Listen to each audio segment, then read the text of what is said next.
what's your name, brother? Baruch Shulman. Okay. One more time, Baruch. Baruch.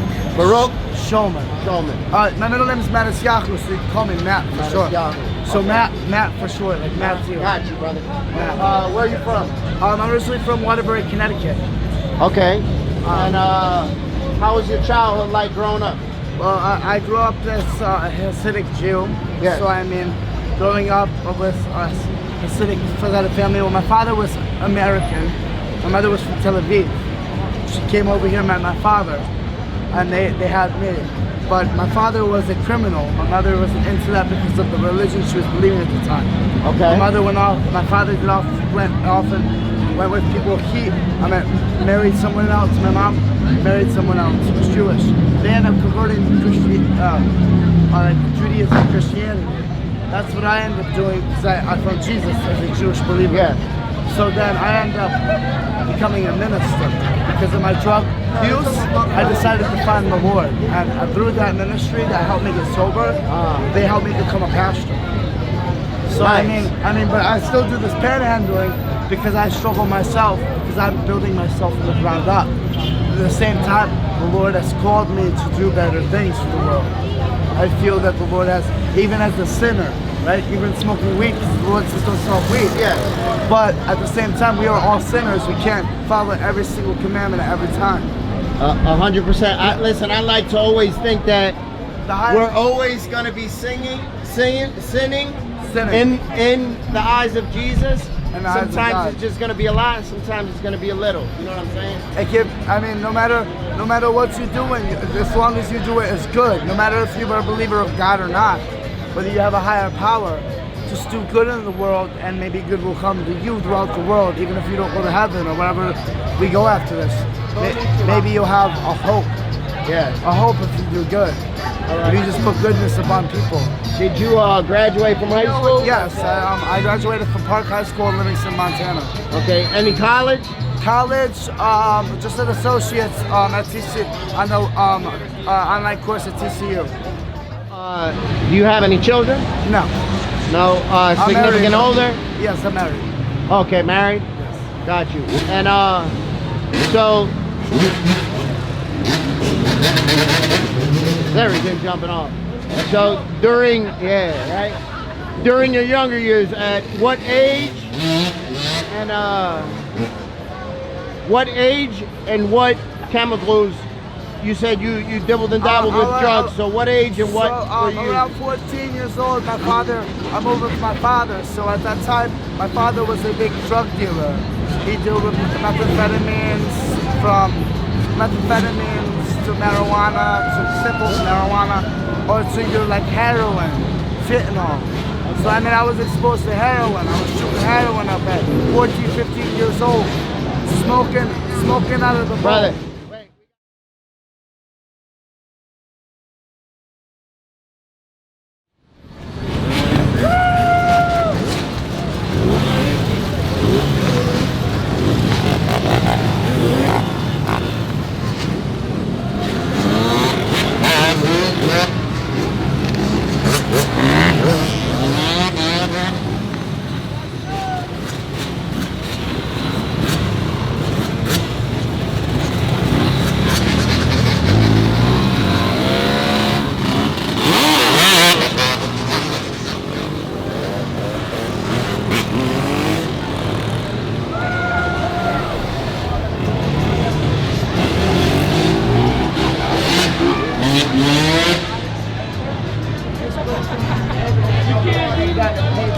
Yeah.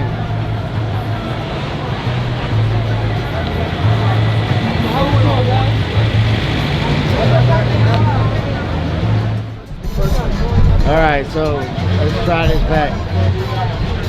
Okay, so your father was in a drug game.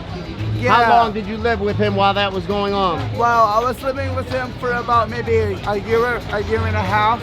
My father decided to put me in a group home at that time because of what was going on. If he went to jail, he didn't want me to get caught up in it. As 14, maybe go to jail myself, to juvenile. So for my safety, he put me in a group home.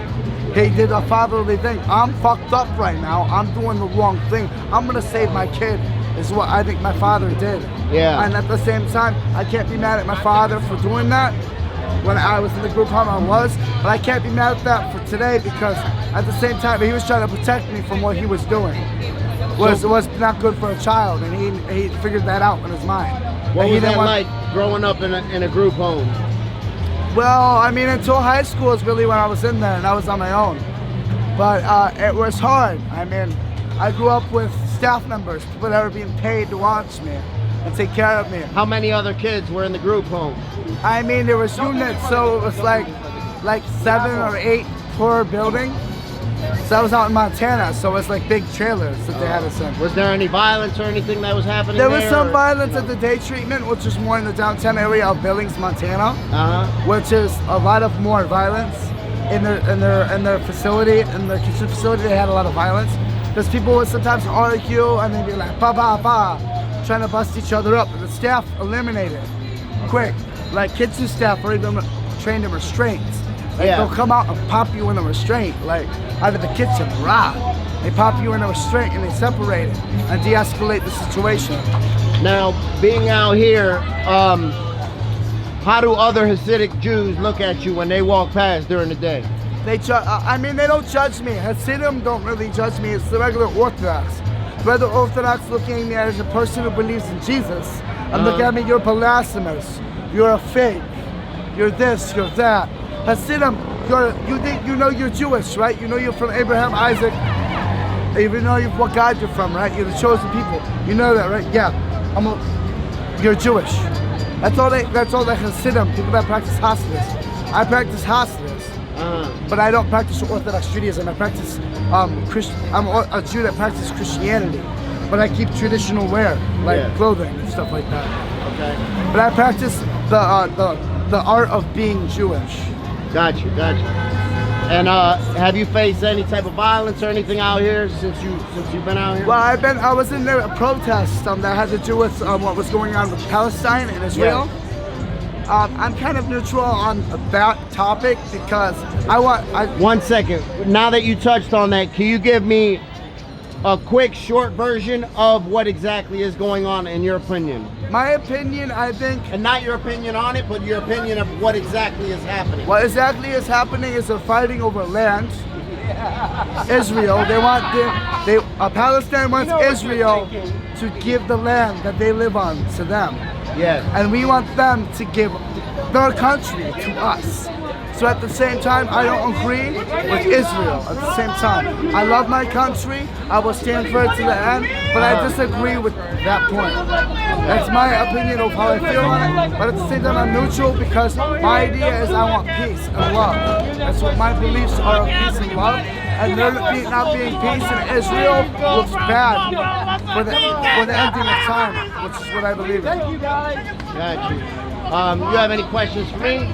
I just want to know what YouTube channel or what you're from.